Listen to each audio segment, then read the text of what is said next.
Mon frère, je te dis ceci. Ton cœur doit être attaché à la transformation.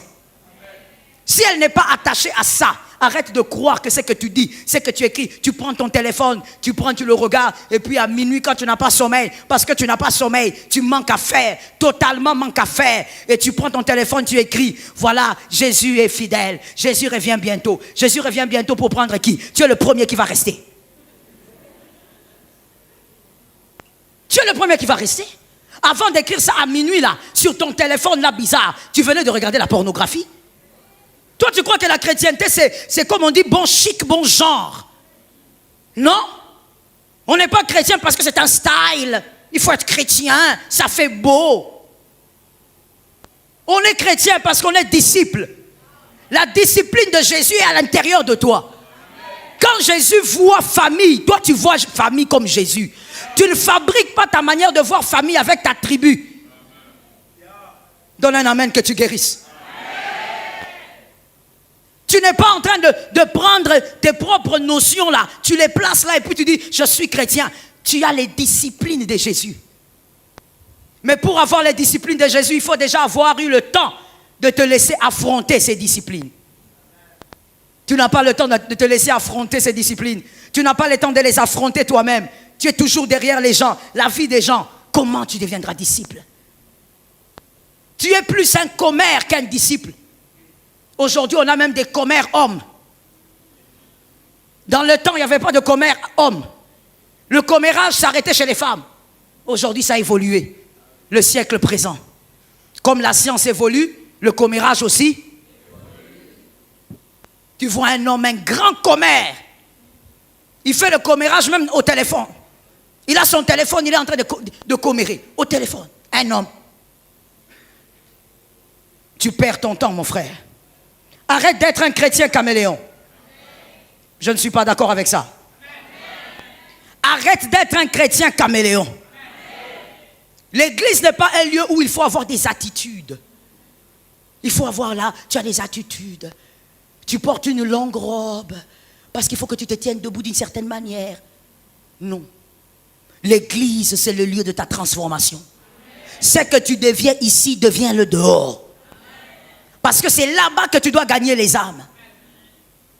Que les païens disent, écoute, celui-là, il est chrétien. Celui-là, il est enfant des dieux. Tu veux tellement ressembler au siècle présent que tu fais tout comme les mondains. Je crois que les hommes sont gagnés parce que Jésus reste Seigneur. Je crois que les âmes, tous les jours, sont gagnées dans le monde entier parce que le Saint-Esprit fait un travail énorme. Mais je me pose la question, est-ce que toi, ton disciple-là, gagne les âmes? Voilà pourquoi je t'en parle. Est-ce que toi, tu gagnes les âmes?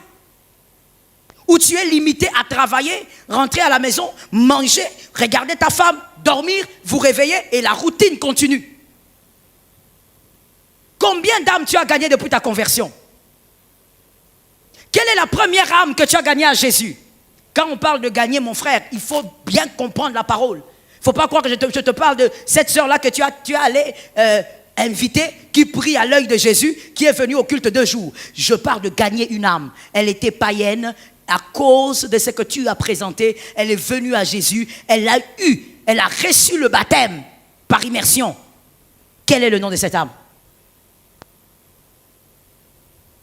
Tu as tellement de prières à ton effectif.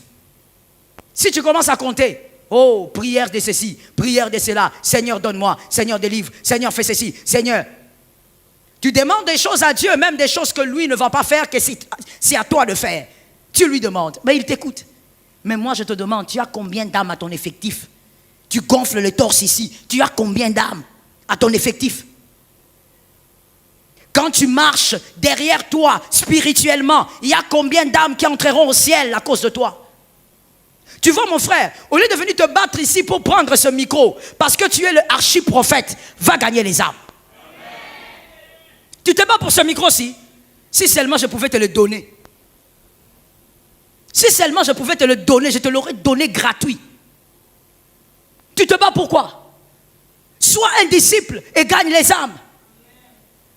Est-ce qu'il y a encore des chrétiens derrière qui les païens vont suivre, sans prédication de parole, pour demander, mon frère, excuse-moi, hein, je te vois souvent venir dans les quartiers, tu habites ici, mais dis-moi, tu pries où? Ah, oui, j'habite ici, mais pourquoi? Ah non, non, vraiment, tu m'as beaucoup impacté quand je te regarde, comment tu vis. Dis-moi seulement où tu pries. Où sont ces gens? Ils ont disparu avec la Covid. Ils ont disparu, ils sont morts. Ils attendent le royaume. Où sont ces chrétiens-là? Les chrétiens qu'on suit derrière pour demander, ah, vraiment, tu sais mon frère, tu m'as beaucoup impacté. Oh, je t'ai impacté comment? Moi, je ne te connais pas. Non, non, non, toi, tu ne sais pas. Mais quand je te regarde, même à l'église, en tout cas, vraiment, tu es un modèle pour moi. Ils sont où? Extraordinaire. Mais nous sommes là à croire que nous gagnons les âmes. Ne fais pas mal les choses, parce que faire mal les choses va t'amener à attendre un résultat qui ne viendra jamais. Je reprends pour celui qui dormait.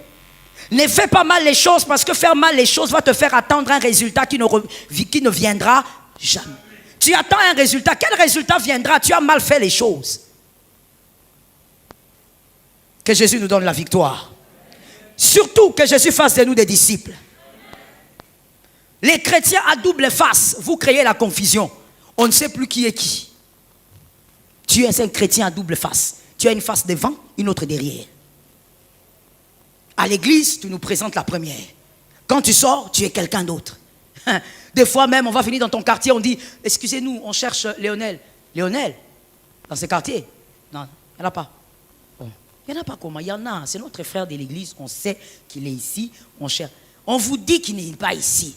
Ah, mon frère, vous ne connaissez pas Léonel, il est comme ça, comme ça. Ah, celui que tu cites là, c'est qui? Oh, tu parles de Zico. Oh, Zikos. Attends, on va t'amener Zikos.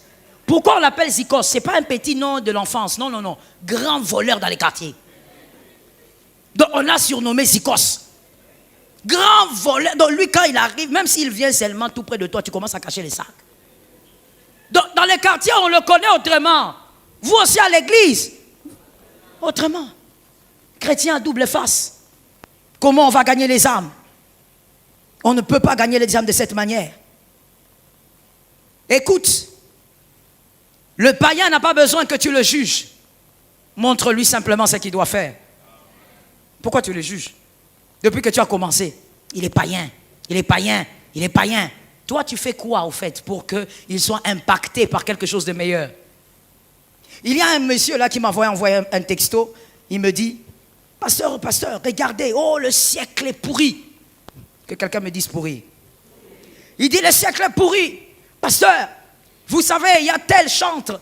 Quand il chante, son visage se métamorphose. Vous voyez, c'est comme un démon. Oh Jésus. Je lui ai dit, frère, ne gaspille pas le temps de ma vie. Tu vois les minutes là que tu m'envoies les textos, ce sont les minutes de ma vie. Il ne faut pas gaspiller. Quand le chantre païen, son visage se métamorphose, ça devient comme soi-disant un démon. Mais montre ton visage à toi. La terre ici est une question de visage. Je reprends pour celui qui avait un petit problème quelque part. Cette terre, la terre où Dieu nous a mis là, c'est une affaire de visage. Elle, quand elle chante, ou lui, quand il chante, il manifeste le visage de son maître. Et pour lui, c'est légitime. Mais toi, montre-moi aussi le visage du tien. Si lui, il remplit des salles à cause du visage là diabolique, mais toi aussi, remplis les églises avec le visage de Jésus. Donne un amen de quelqu'un qui doit guérir. Remplis les églises avec le visage de Jésus. Manifeste le visage de Jésus, que les gens viennent à Christ. Toi, tu te préoccupes de ce que le voisin prépare chez lui. Ça te concerne? Est-ce que toi, tu as le verset qui dit, où Jésus dit, allez marcher sur les serpents, entrez chez lui, attrapez-le, sortez-le. Je réponds, il y a quelqu'un qui s'est perdu quelque part. Je dis, est-ce que toi, tu as un verset où Jésus dit, vous marcherez sur les serpents, entrez chez lui, ouvrez la porte, prenez, sortez les serpents. Jésus ne vous demande pas d'aller chez lui. Laissez-lui faire ses affaires. Vous faites vos affaires. et que vos affaires soient plus puissantes que ses affaires. On s'en fout de ce que le diable fait. On s'en fout de ce que le diable fait avec ses acolytes. Toi, tu fais quoi avec la parole de Dieu que tu reçois? Tu es là comme ça en train de suivre la parole. Des fois même tu dors un peu. Et tu regardes. Et ce qui est grave, c'est que les gens qui dorment là, c'est eux qui regardent la montre. Tu dors comme dans la tête. Quand tu relèves la tête, tu te poses la question, je suis toujours ici ou bien je suis à la maison? Tu vois les genres de chemin que tu nous fais ici. Un jour, tu vas te réveiller comme ça, tu appelles votre maman. Maman, parce que tu es habitué à trop dormir comme ça là. Mon frère, si eux montrent le pouvoir de leur maître, bon, toi tu te concentres dessus, pourquoi? À chacun son royaume. Si pendant que ce musicien-là chante, il y a un démon, même si on voyait un démon sortir en train de danser, qu'on voit pendant que toi tu chantes un ange sortir. Ah, donne un amen. Qu'on voit un ange en train de sortir, c'est quoi le problème? Oh non, hé, là-bas, vous savez, il y a des esprits. Ok, ça on sait déjà. La terre, le règne, c'est le règne du diable, on sait. Toi maintenant quand tu chantes, où est ton ange? Toi maintenant, quand tu fais l'œuvre de Dieu, où sont les anges qui t'accompagnent? Est-ce qu'il n'y a pas de chrétiens aujourd'hui à qui on peut dire, quand tu me parles, je vois un visage. Je vois un visage qui me communique la vie, la douceur, un visage qui me communique un amour que je n'ai jamais ressenti. Est-ce que tu ne peux pas dégager le visage de Jésus? Tu es focalisé sur, eux ils font. Les démons sortent là-bas. Dans leur concert, il y a des démons. Où sont les anges qui marchent avec toi? Je vais te montrer quelque chose. Léonel, venez. Léonel, trouvez une veste. Amenez-moi une veste. Trouvez une veste. Venez avec.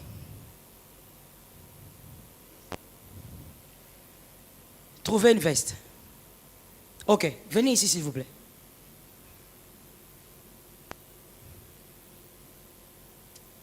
Blanc, venez avec une veste. Je veux vous montrer ce qu'on fait, nous, les chrétiens du siècle présent. Ce que nous aimons faire. Une bizarrerie. Il n'y a que nous qui trouvons ça normal.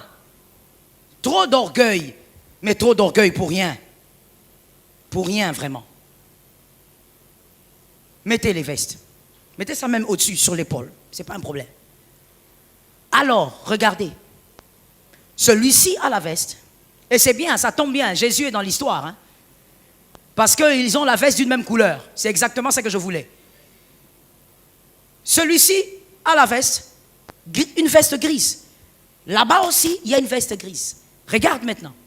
Ça, c'est toi. Ici, c'est le païen. Celui qui va dans les boîtes de nuit. Celui qui s'enivre. Celui qui peut même aller chez le marabout. Il est ici. Mais toi, tu es là. Regardez-vous maintenant, face à face. Toi, maintenant qui es ici, voici ton comportement. Celui-là, il va en boîte de nuit. Il est païen. Celui-là, il est sale. Celui-là, il va toucher au gris-gris. Moi, je suis à l'église. Moi, je suis clean. Moi, je suis l'image de la sainteté. Je vous pose une question simple, que même les enfants de la maternelle peuvent répondre. Qu'est-ce qui fait la différence au niveau du vêtement de ces deux-là? Répète encore. La veste est grise. Il a aussi la veste grise. La seule différence, c'est que l'autre est à gauche.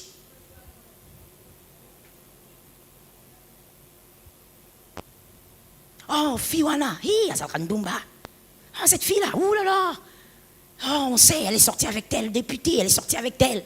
Nous sommes les choristes. Vous avez la même veste. Mais tu vois la veste là, il n'y a que Dieu et le diable qui savent que vous êtes pareils. Le problème, c'est seulement la différence des lieux. C'est la différence des lieux. Toi, tu es allé te réfugier à l'église. Et tu as refusé de mettre tes pieds à certains endroits parce qu'on peut t'attraper. C'est tout. Mais le comportement est pareil. Textuellement pareil. C'est pourquoi que les frères me donnent la main. Amen. Beaucoup de frères sont déçus souvent quand ils se marient dans les églises à cause de ça. Mais maman, j'étais venu, je me suis marié à une fille de l'église. Regarde, le comportement c'est pire que mon ex. Mais parce que c'est dans l'église que ces gens-là sont. Avec la même veste grise. Même comportement. Même insolence. Même impolitesse. Même violence. Ça veut dire, même celui qui est dans le monde ici, il a une copine qu'il arrive à maîtriser. Mais toi, là-bas, avec la fille là de l'église, quand toi tu parles seulement comme ça, elle vient là, elle prend ses yeux, elle ouvre ça sur toi.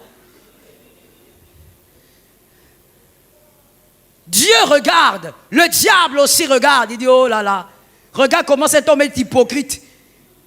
Ils savent que vous avez la même veste, même couleur. Regardez maintenant. Changez de place.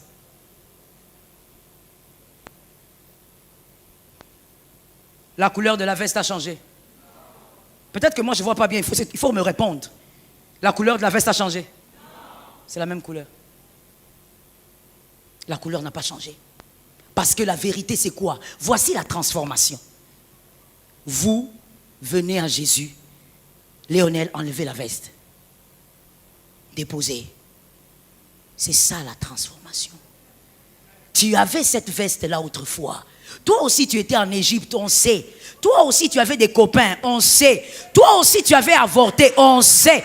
Mais quand Jésus te rencontre, il t'impacte et tu es transformé. Et comme tu es transformé, mon frère, regarde. Toi tu es ici, tu es à l'église. Là-bas c'est le païen. On change encore.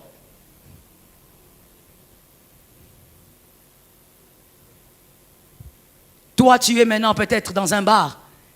Celui-ci, il est de ce côté. Mais dans ce bar-là, c'est quoi la différence? Si Léonel ne répond pas, je veux maintenant que là-bas, il réponde. C'est quoi la différence? Donnez-moi une réponse. Donnez-moi ça clairement. La transformation. Il y a des gens, des enfants de Dieu, même si je les envoie aujourd'hui, aller dans les bars, aller évangéliser, il y a des bars qui vont les chasser. Ça veut dire que s'ils entrent, il y a des gens qui vont dire, ah frère, tu nous mets mal à l'aise, il faut pas partir.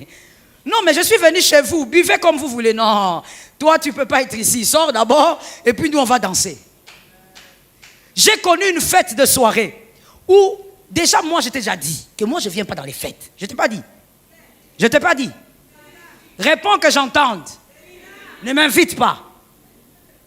Et donc, un monsieur là invite. Moi j'ai dit, mais moi je ne veux pas aller dans les fêtes. Non, voilà, il faut toujours aller, tout ça. Vas-y. Ok. Je vais dans cette fête. J'arrive. Vous savez, quand j'arrive, je me mets sur une table. Et puis je vois une table à côté là. Les gens en train de m'aimer. Alors moi je regarde, je dis bon, c'est le système du Congolais, commérage, il n'y a pas de problème. Après quelques minutes, je dis, mais ces gens ici, c'est moi ou bien c'est pas moi finalement? Hein? C'est quoi exactement qui se passe ici? Après un temps, moment de cadeau, je donne mon cadeau. Et puis en sortant, je vais m'asseoir. Quand je vais m'asseoir, il y a un frère qui vient. Bonjour pasteur. Je dis bonjour. Vous allez bien? Je dis oui, je vais bien. Et toi-même? Ah, ça va, pasteur. Il rentre. Après 15 minutes, pasteur, avez-vous besoin de quelque chose? Oh, tu es protocole dans la fête d'autrui ou bien quoi? Vous savez, il y a des gens qui s'improvisent comme mari. Dans la fête d'autrui, tu veux t'improviser, tu es protocole. Alors je regarde, je dis, monsieur, viens ici. C'est quoi? Ah, il dit, ah, pasteur, vous savez, comme vous êtes là comme ça, vous savez, c'est une fête, pasteur. Il y a des païens, il y a des chrétiens. Mais comme vous êtes là, il n'y a pas moyen de les DJ. Par respect pour vous, pasteur. C'est par respect pour vous. Mon frère, à certains endroits, il faut qu'on te chasse. À cause de ta chrétienté, qu'on dise non. Avec Louis, il y a des choses qu'on ne peut pas faire librement, des mauvaises choses. Mais comment toi, tu peux avoir le même manteau? Mais tu critiques. Je veux choquer. Est-ce que je peux choquer? Écoute mon frère. Pourquoi toi tu fais du bruit avec, oh on a pris la photo avec un païen, oh on n'a pas pris la photo avec... Où est le problème quand on prend une photo avec un païen? On dirait que tu ne comprends pas bien. Quelqu'un va dire, ah maman a maintenant abîmé. Je rentre dans la Bible. Parce que moi j'étais toujours dit, et que Dieu m'aide jusqu'à ma mort, que je reste bibliste. Je rentre dans la Bible. Un homme a regardé, il a dit, il faut que je voie Jésus. Il est monté sur un arbre.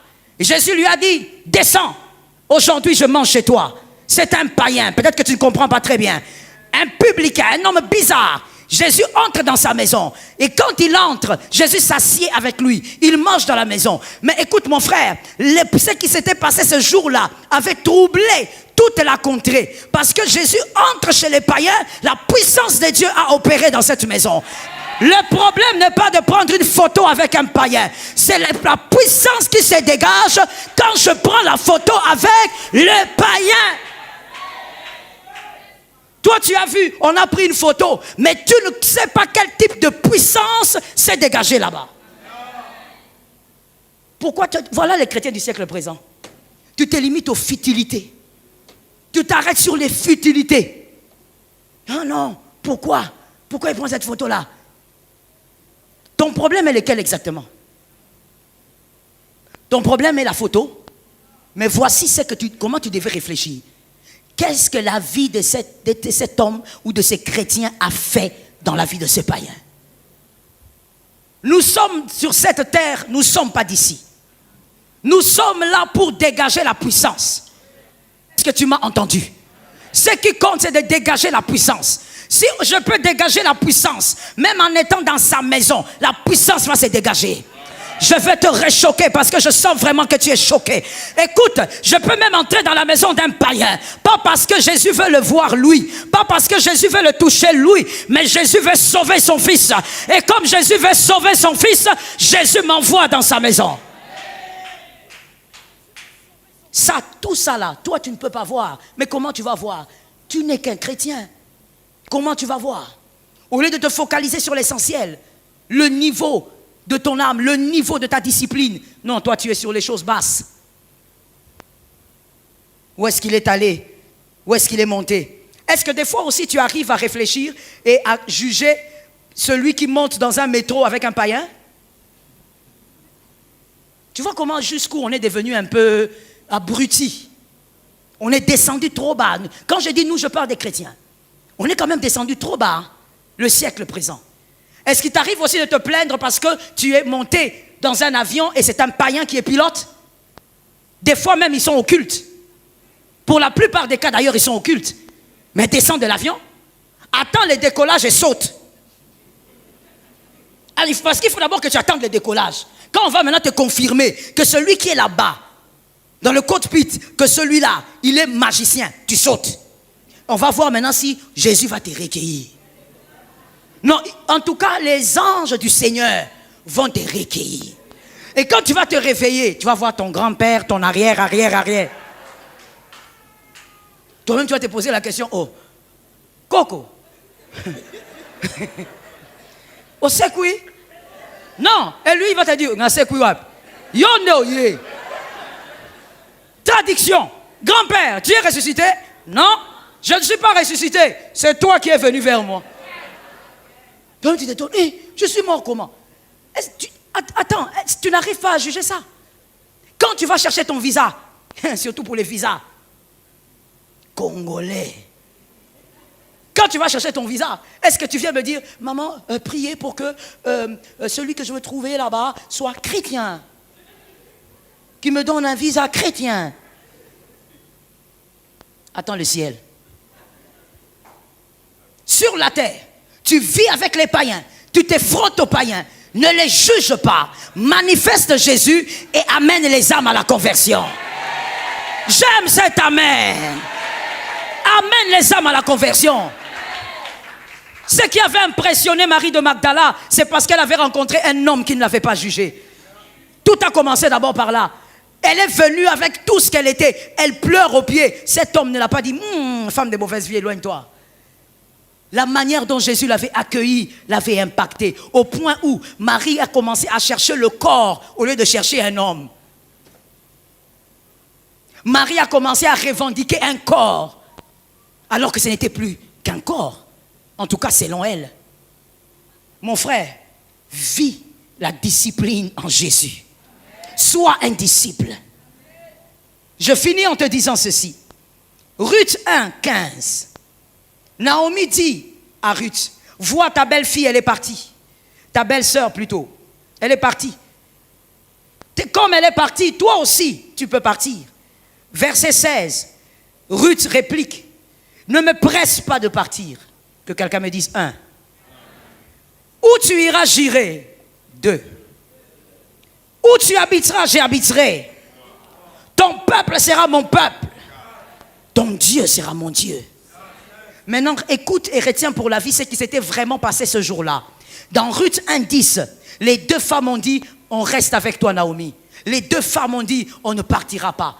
Regarde, lorsque Naomi a insisté, Orpa a décidé de partir. Qu'est-ce qui s'était donc passé? Qu'est-ce qui se passe?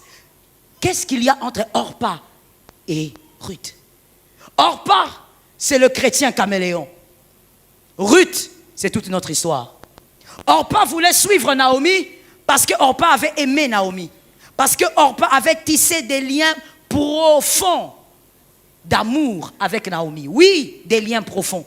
Mais bien aimé, il y a ces cas où les liens profonds ne suffisent pas. Elle avait tissé des liens profonds avec Naomi. Elle aimait Naomi. Mais quand Naomi a insisté, l'amour a eu un arrêt.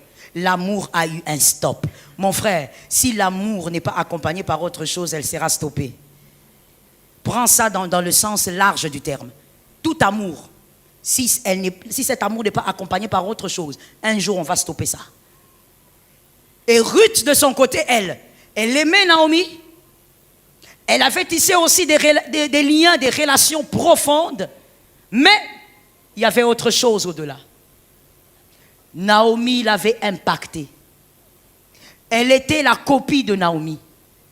Elle avait subi la transformation en vivant avec Naomi. Ce n'était pas une histoire que de fils, de mari, de mariage. C'était une histoire de transformation. Au point où on ne peut pas laisser son double. Elle se sent obligée de rester avec sa doublure. Ruth avait été impactée par une vie. Orpa avait été impactée par un amour. Ruth avait été impactée par Naomi. Orpa avait été aimée par le fils de Naomi. C'est la transformation qui fera à ce que, avec ou sans argent, Jésus. Pas de semblant, hein? Pas de semblant là où tu dis, je garde la foi. Mais quand tu dis que tu gardes la foi, tu n'arrives même plus à prier, tu n'arrives même plus à gêner, tu fuis même l'église. Mais tu dis que tu gardes la foi. C'est la transformation qui va faire à ce que. Jésus peut te dire, oh my God. Ruth, on lui dit par Naomi, je n'ai plus rien pour toi, il faut partir. Naomi, Ruth dit, moi je reste là. C'est la transformation qui fera à ce que Jésus te dise, cette année je ne te donne pas d'enfant. Tu dis, Jésus, moi je reste avec toi. Vous êtes sur Jésus sur ta vie?